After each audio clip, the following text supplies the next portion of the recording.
Hello po, kamusta po kayo? Medyo matagal din po ang nagdaan na panahon mula nung ako'y huling nag-update sa inyo regarding sa ating naging reading.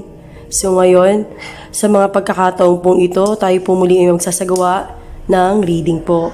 Gaya pa rin na dati, it's a collective card reading or general reading ang ating gagawin ngayon. At sa mapipili nating zodiac sign, naway makapag-resonate sa inyo kung ano man ang ating mababasa ngayon, kung hindi na lamang po kung ano makakatulong sa inyo at ilibin na lang po ang hindi. So maaari na po tayo makapag-start. Okay po? So kamusta po kayong lahat? Naway okay po kayo? So ngayon po ang ating babasahan ay para sa may zodiac sign na Libra. Itabi po muna natin ang ating crystals. Itong crystals natin ay makakatulong para po mas malid tayo sa tama. Ang reading nating mababasa ay mas maging accurate. So ngayon po, ang ating zodiac sign na babasahan ay para sa may mga zodiac signs ng Libra. Kamusta kayo lahat ng Libra? Ito pong collective card reading natin gagawin ay para sa inyo. Naway makatulong po ito sa inyo. Okay po? So simulan na po natin. I-bless po muna natin ating card. So tulungan niyo po kami para sa mapagkakataon na to. May bigay niyo po nawa sa amin kung ano ang maaari natin ma-deliver na message para sa lahat ng Libra. Kung kanino po ito mag-resonate, may makatulong ito sa kanya. Okay po? Ito yung ay pagbabasehan natin for a collective card reading. It depends kung ano ang maaaring pakita sa atin. So ito Libra para sa'yo. Libra, okay po. Magbalas po muna tayo ng cards. Tingnan po muna natin kung may papakita. Collective card reading. Ano ba ang ating may papadalang mensahe para sa may mga zodiac sign na Libra? It's a collective card reading.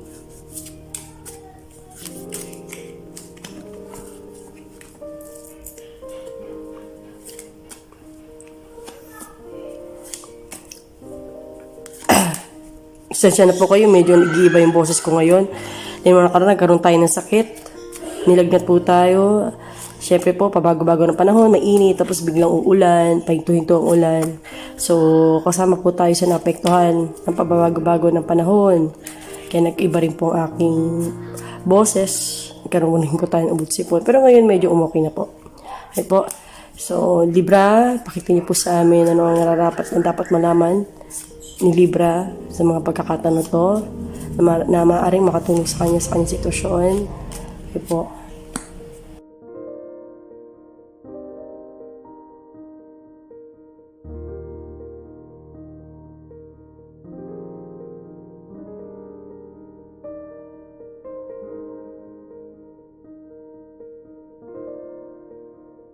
Pakita niyo po nawa sa amin kung ano yung magiging clarifier para sa mga naihain na natin na cards. Ito'y inihandog natin para sa lahat ng may zodiac sign ng Libra. Ibigay niyo po sa amin na narapat na cards. Mag-i-specify sa ating magiging reading ngayon para sa may zodiac sign ng Libra.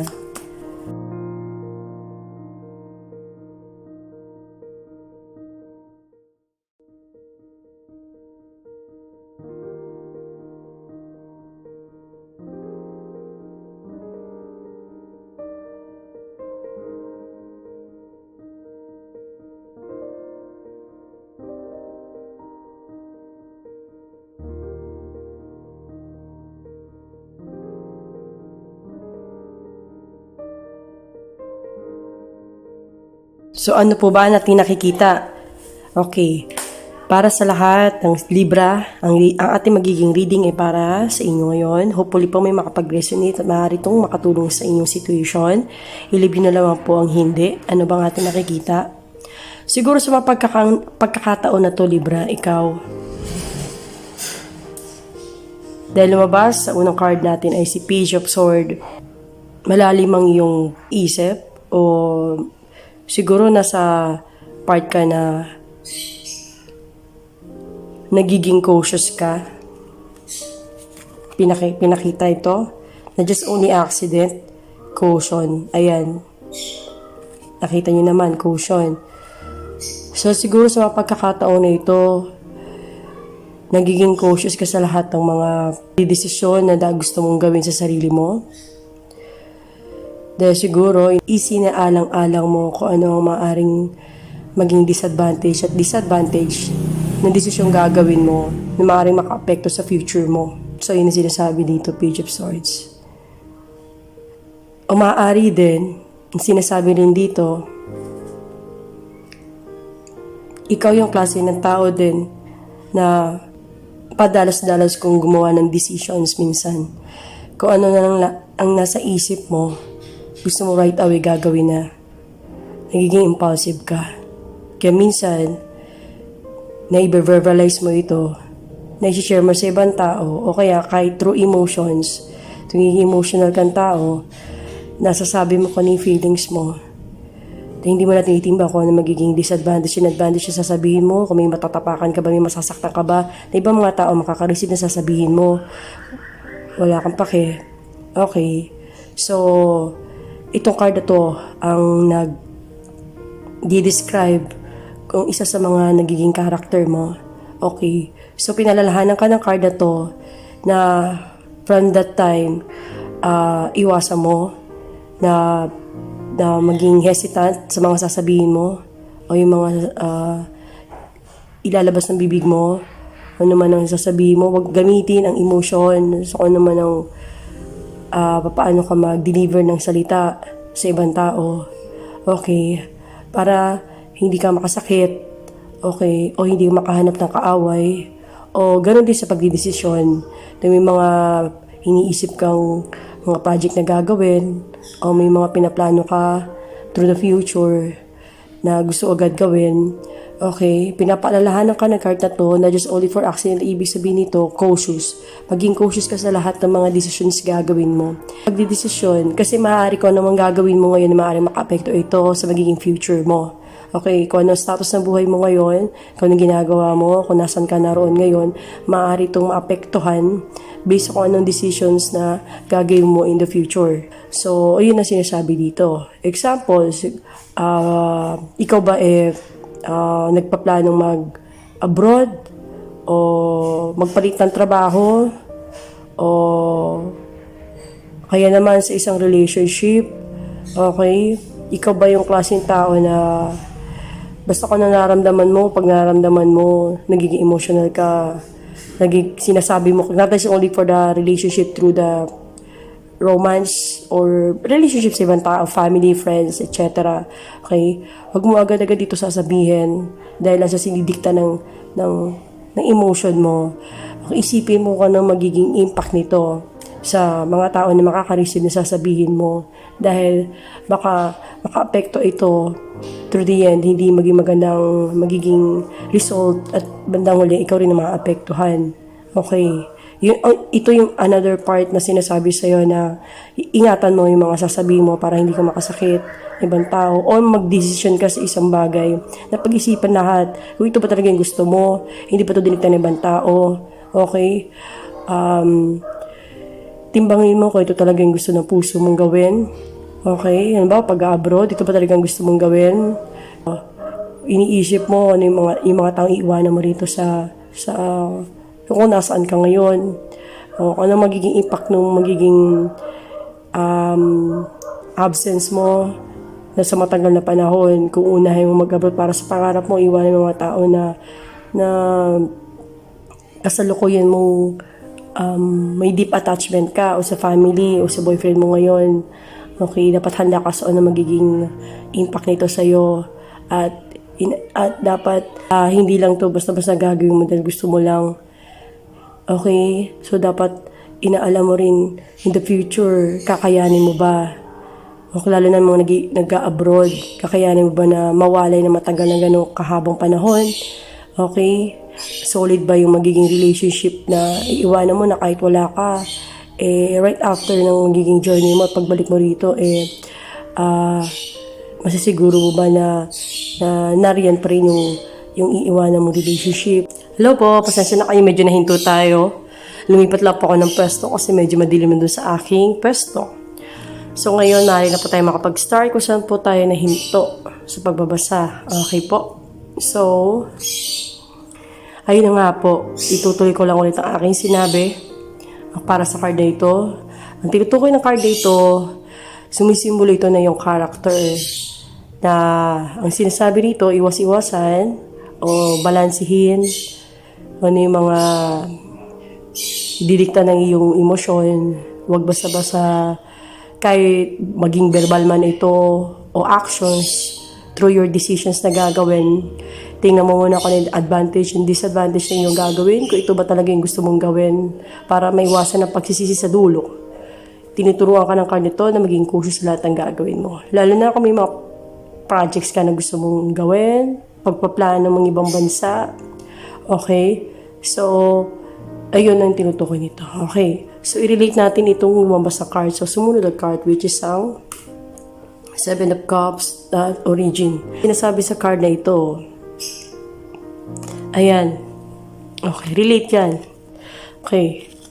So, nandun ka siguro sa mga pagkakataon nito, mabigat ang iyong iniisip. At regarding dun sa mga pagpaplano na yung gagawin. Kasi marami naglalaro sa isip mo eh. Marami isa kang tao na may malawak na pangarap sa buhay. Marami ka pang gustong i-achieve. Marami ka pang gustong kunin. O marami ka pang mga gustong gawin sa buhay mo. Okay. So, yun na yung sinasaalang-alam mo. Kaya, medyo parang tinitimbang-timbang mo pa yung situations. Okay. Nagkakaroon ka ng introspection sa sarili mo. Kung paano mo ito i-manifest sa buhay mo. O paano mo i-execute ito na magkaroon na ng kaganapan sa buhay mo. Okay. So, marami itong iniisip mo ngayon na may kinalaman sa iyong foundation. Halimbawa, may mga ginigain ka, nagsusumikap ka sa buhay. Okay, dahil balang araw, kung ano man ang plano na iniisip mo, makamit mo siya. Example, may mga business ka na gusto kong itayo. Nagsisimula ka pa lang. Okay? Malaki ang pagganais mo na gusto mo mag-bloom ito. O may mga transactions ka, deal na ginagawa ngayon. Na gusto mo, dito ka na magtagal, magkaroon ng magandang effect o result, yung mga sacrifice na ginagawa mo ngayon. Okay. So, itong foundation, itong ginagawa mo ngayon, pinagsusumikapan mong gawin, gusto mo pang lifetime o pang long term. Okay. Gumagawa ka na isang foundation ngayon. Okay. Para at least, example, origin pare din, kinaglalaro sa isipan mo, marami kang gustong gawin ngayon dahil gusto mo makatulong sa family. Not just only na iniisip mo para yung sarili mo pangarap, pero iniisip mo rin kung ano yung maaari mo maging impact ng sacrifice na gagawin mo para sa mga minamahal mo sa buhay ngayon. Halimbawa, may mga pagpaplano ka, pangarap ka para sa magulang mo. Pagpapatayo ng bahay, bumili ng ganito ganyan para mabigyan silang kasiyahan o i-return mo kung ano yung magandang bagay na ginawa ng parents mo para sa iyo, ng family mo para sa iyo. Gusto mo i-return back yun. Iniisip mo yung origin mo. Nagsusumikap ka ngayon para sa kanila. Okay, pwede rin yun. Or may mga plano kang gawin ngayon para pang long term, isang business, or may mga pinapagawa ka ngayon, bahay, may mga na-achieve ka na bili ng kotse, etc. through material things. Or nagsusumikap ka ngayon dahil gusto mo, bago ka mag-start ng family, intact yung foundation mo, na hindi ka na mahihirapan o yung family na itatayo mo, okay, na gaya ng mga na-experience mo before, kung ikaw itong tinutukoy natin na nanggaling sa wala, tapos nalaman mo yung importance ng pagsusumikap sa buhay para kung sakali, kung ikaw naman mag-build a family, hindi ayaw mo maranasan magiging family mo kung ano yung naranasan mo before. Okay, so ito ang sinasabi ng cards natin. So nagiging creative ka sa lahat ng mga plano na ginagawa mo ngayon. O gusto mo maging successful person. Gusto kong may ma-achieve sa buhay mo. Kaya sa lahat ng mga ginagawang pagpaplano, nagiging creative ka. Binibigay mo lahat ng puso at isip mo doon sa pagiging organized sa lahat ng mga plano na gusto mong maganap sa buhay mo. So, ayun na ibig sabihin na ito. Dito na nga tayo. So, it's a matter of pathway. Ang sinasabi ng Page of Wands, okay. Pagiging nagbinabalance mo yung desisyon na gagawin mo dahil maraming naglalaro sa iyong isipan, pagpaplano na gusto mong i-manifest, subukan, okay, sacrifice, kasi may pagpaplano ka na gustong, ngayon na 50-50 ka pa, paano mo siya gagawin? Change ng career, o pathway, o nandito ka sa time na parang bagot na bagot ka na, nakakaramdam ka ng pagkabagot sa buhay mo, na siguro sa mga panahon na to, iniisip mo, parang nagiging yung cycle ng buhay mo, paulit-ulit na lang, susumikap ka pero parang kulang pa rin, parang hindi pa rin, nagiging enough yung mga ginigain mo para doon sa pangarap mo. Kaya gusto mo pang makasubukan ibang mga mas risky, mga challenges na gusto mo subukan. Halimbawa, pagpapalit ng trabaho, pagpapalit ng right path, location ng job, o kung ikaw ay nag-aaral, parang nag-iisip ka anong kurso na gusto mong kunin na mag-favor sa'yo, o 50-50 ka kasi siguro dinidiktahan ka ng parents mo, ito yung kurso mong gawin kasi ito yung mas in ngayon, ganyan. Okay, 50-50 ka, yung ba'y susundin mo kung ano sinanais sa magulang mo para sa'yo, for your future, o yung path na kung saan ang may enthusiasm o may fashion kang gawin. Okay, nag-iisip ka ng pagbabago ng path. Okay, kaya nagtitimbang-timbang mo pa yung mga gagawin mo. Pero habang ginagawa mo to, nakakaramdam ka ng loneliness. Kasi siguro, sa lahat ng mga achievements na gusto mong makuha, okay, syempre may mga parang kapalit yun eh. Maaaring mag-lead into your loneliness. Okay, lahat ng sacrifice na gagawin mo dahil nagnanais ka ng mataas na makuha sa buhay mo, o may magbago sa buhay mo dahil sa mga opportunity na gusto mo mangyari sa'yo, okay? Parang dito into your loneliness. O maaari din, doon sa path na gagawin mo, maaaring mag-lead into your loneliness. Hi po, pasensya na po, medyo nahinto tayo, so pwede na po natin ituloy kung saan tayo nahinto ulit. Ang susunod na card, which is yung 3 of Wands. So, narito po tayo. Medyo 50-50 ka. Siguro sa mga panahon na to, may nangyari na sa'yo. May mga ginawa ka na doon sa pagpaplanong gusto mong gawin. O may mga requirements na nakahanda. O may bagong opportunity na darating sa'yo.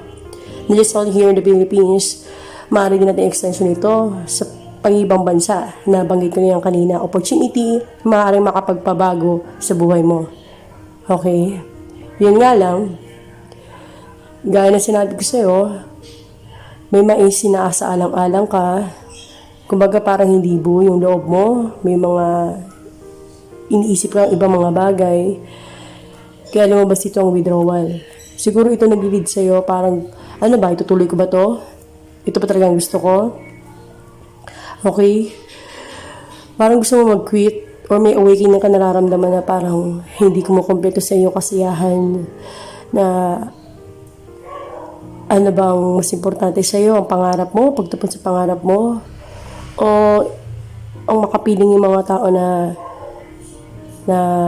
iiwan mo dito sa Pilipinas, o kung nasaan ka man ngayon naroroon. Okay, di maaari na sa gagawin mo desisyon, malaki ang magiging impact ng pagbabago nito sa relationship.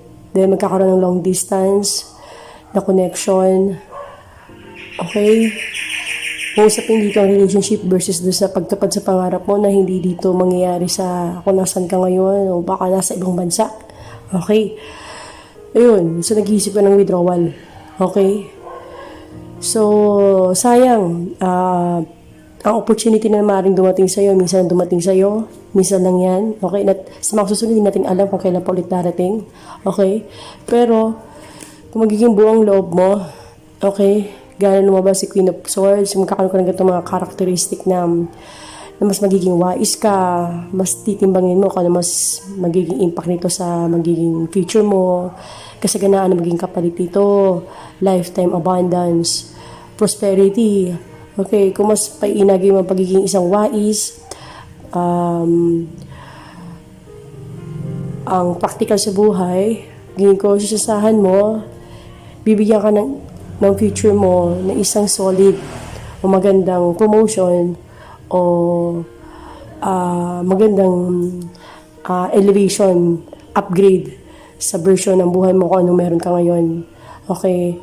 Mas maglilito na maganda. Marami pa mga opportunity maaaring magbukas sa iyo kung ma-overcome mo na mag-risk. Okay? No, ma-overcome mo na as patayin kung ano man yung mga worriness abang agam na sumusubok sa iyong kalooban kung hanggang saan ka magpupush para matupad yung pangarap mo. Okay. So, yun ang sinasabi dito. Okay. So, ano pa nakikita natin? So, yun. Maaari, 6 of Wands. Sa lahat ng ito, nanghihingi ka rin ng recognition. So, nasa situation ka ngayon na sinusubok ang iyong patience, katatagan. Marami kang mapiniraanan ngayon. O marami mga tao ang sumusubok sa katatagan mo by the judgment ng iba. O mas iniisip mo kung iniisip ng ibang tao. Kaya napoprostrate ka. Okay, hindi ka nagiging buo sa sarili mo.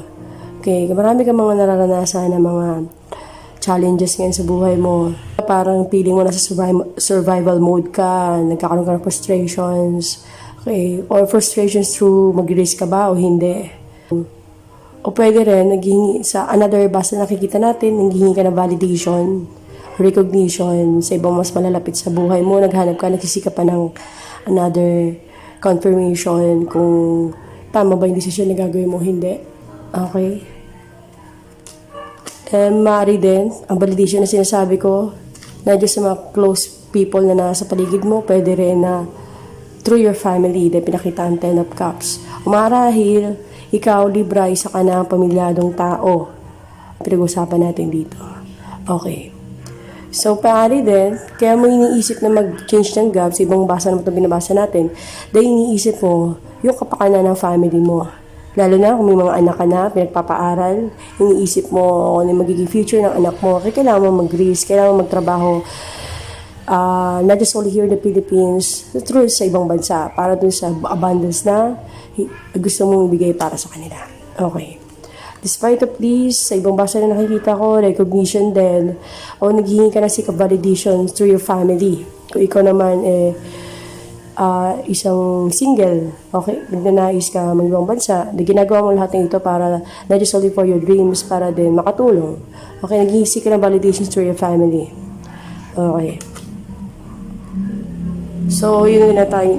O pwede din, nakikita ko ibang basa rin dito, para sa may Libra, sa mga susunod na panahon, o this week, o ngayon nangyayari na, may mga reunion through your family, pagkikita-kita pagkatapos sa matagal na panahon, nagdesisyon ng relatives ninyo, sa family ninyo, na magkita-kita muli.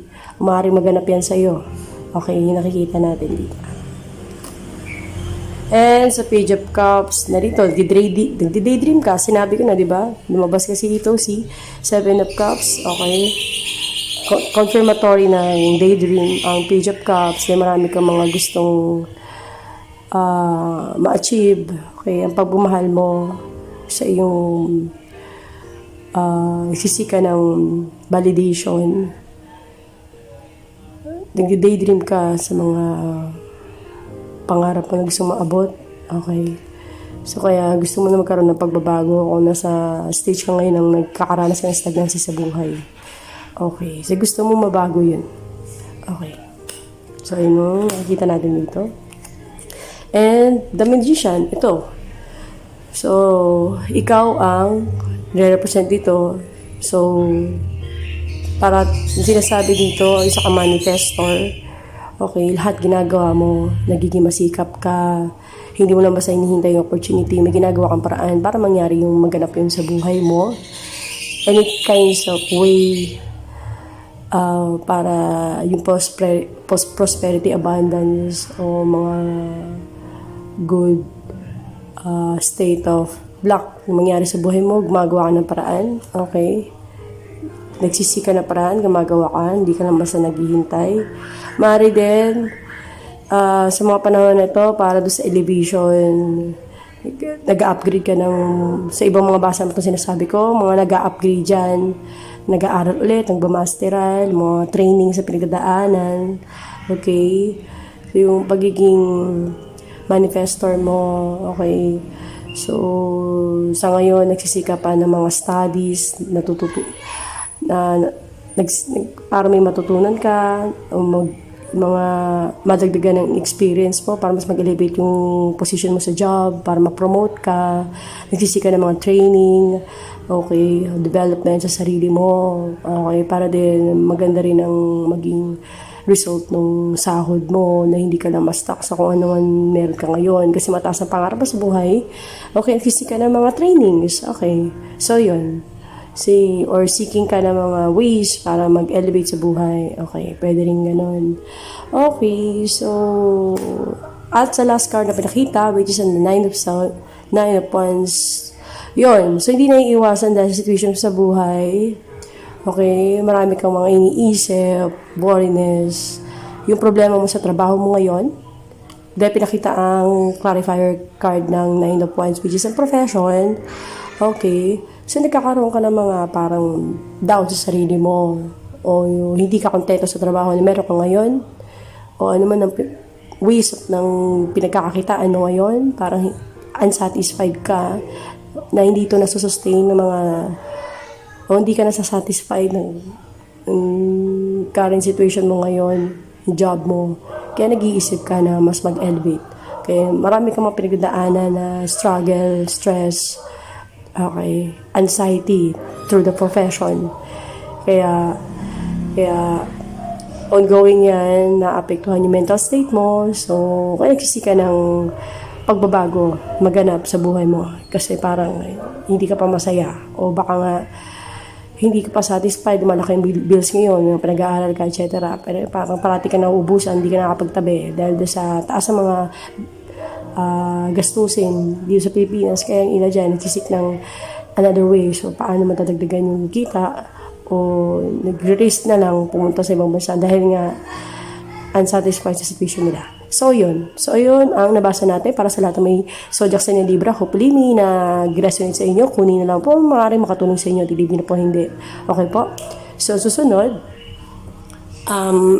tingnan po natin kung ano man ang mga wisdom na maaaring ibigay sa atin na situation, maaaring makatulong sa atin. Iligpit po natin ito. Okay po. Ito lamang po ang ibinigay ng ating pagbabasa ngayon para sa lahat ng may zodiac sign ng Libra. Hopefully po nakatulong po ito sa inyo. Okay po. Itong message of life. So, okay po. Tingnan po natin. At least magkaroon ka ng enlightenment. Anong maaari natin gawin? Based sa kung ano nabasa natin. Okay? Balasa po natin ating mga cards.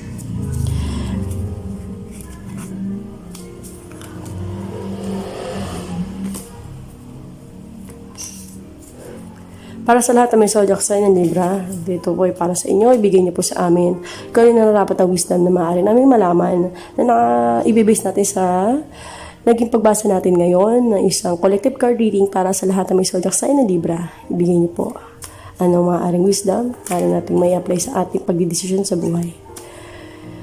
Business natin binasa.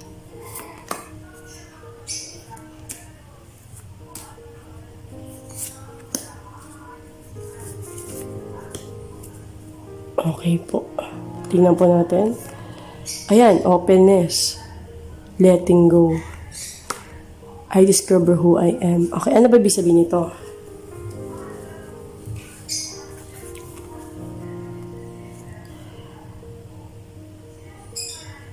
Today, I discover the riches that lie within me. I acknowledge my true fifth self. I see myself as an unlimited being and marvel at the beauty of my life. I recognize the wealth of possibilities available to me as being of light. Letting go. Today, remembering that God is within and around me, I release myself to God's hands and regain my inner peace. I know God is providing me that which is most beneficial for my soul. I know that God is sending angels to help me face any difficulties that arise. And openness. I know that when one door closes, another opens. Today, I trust the universe, I trust myself, and I trust life. No matter how what has gone before, I have faith that something better is on its way. My willingness to release the past refers to me accept the many opportunities God opens before me. Yun nga sinasabi. Okay. So lahat ng mga worriness na naranasan mo ngayon, bigat, dahil hindi ka pa makapag-desisyon hanggang ngayon dahil marami kang isinalang-alang, parang nangyayari dito, opportunity versus kung ano man yung current situation mo, nahahati ka, kaya hindi mo malaman kung ipupurse mo nga ba ito o hindi. Okay, marami kang mga nagiging alalahanin, kaya hindi ka pa makapag-desisyon, nasabi ko na nga kanina. Kaya sinasabi dito is be open. Ayan, openness. Lahat ng worries mo, i-lift up mo lang yan kay God. Okay, mas pagtingin mo kung ano yung prayer mo, yung connections mo sa Kanya. Okay, so lahat yan, i-lift up mo sa Kanya. Okay, be consistent sa pagdarasal. Be grateful sa lahat ng mga bagay na binibigay niya sa atin, not just only for the material things, especially sa mga wisdom na sinishare niya sa atin para maging guidance natin, para mas makita natin, matimbang natin sa sarili natin. At magkaroon tayo ng enlightenment kung ano yung proper decisions na maaari nating magawa. Hindi yan, matanggal lahat ng worriness natin. Okay? So, i-open mo lahat niya sa Kanya. At makikita mo na ano man ang agam-agam, mawawala yan. Okay? Magtiwala ka lang sa Kanya. Okay? Tanggalin mo yung fear of the unknown na yan. Okay? Asahan mo kung naman yung line up ng opportunity niya sa'yo. Okay? Yan ang magiging gift niya para sa'yo. Para reward, para magkaroon ng resolution yung mga pagnanais na mga gusto mong maganap sa buhay mo, lalo na sa elevation, sa new phase, best version ng buhay mo na gusto mong mangyari. So, discover who I am. Discover mo lang kung anong potentials mo na maaaring mo pang magawa. Kung mabigyan ng tinatawag natin ng self-limitation yung sarili natin, o self-impose, na makontento ka lang, na hanggang dito ka lang, ganyan. Parang iniisip mo na hindi ko na kayang mabago the situation ko, ganyan. Matuto tayo magtiwala sa sarili natin, kakayahan, and then nandiyan si God, kawangis tayo ni God. Okay, lahat ng mga bagay, basta posible, maaaring mangyari sa atin. Basta maging buo lang tayo sa sarili natin, pagkatiwala natin mga tanis na binigay niya sa atin, pagyubingin natin, search natin, paano natin yung gagawin. Lahat naman yung mga bagay na solutions ay problema, may solusyon, di ba? Basta magtiwala ka lang sa Kanya para may guide niya sa tama. May pakita niya sa iyo kung ano dapat mong gawin sa buhay mo. May buo yung tiwala mo, ibibigay sa Kanya, tanggalin mo rin niya sa Kanya. At magugulat ka na lang, mas-surprise ka. Okay? Na magkakaroon ng malaking pagbabago sa buhay mo. Letting go. Ayan, letting it go. Discover mo sarili mo. I-open mo sarili mo na i-lift up lahat sa Kanya. Huwag kang patakot. Huwag mo bigyan ng limitation sa sarili. Letting go kay God. Okay, para makita mo kung ano yung kasagutan yung hinahanap mo. So, yun lang po. Hopefully po, may natutunan kayo. Kunin nyo na lamang po ang inyong maaaring makatulong sa atin, magsiserve as a guidance sa atin, paggabay sa atin. Okay? So, ito po ang naging pagbasa natin ay para sa lahat ng zodiac signs ng Libra o may kakilala kayo na connection sa inyo, malalapit sa inyo, mag-resonate sa iba. Okay?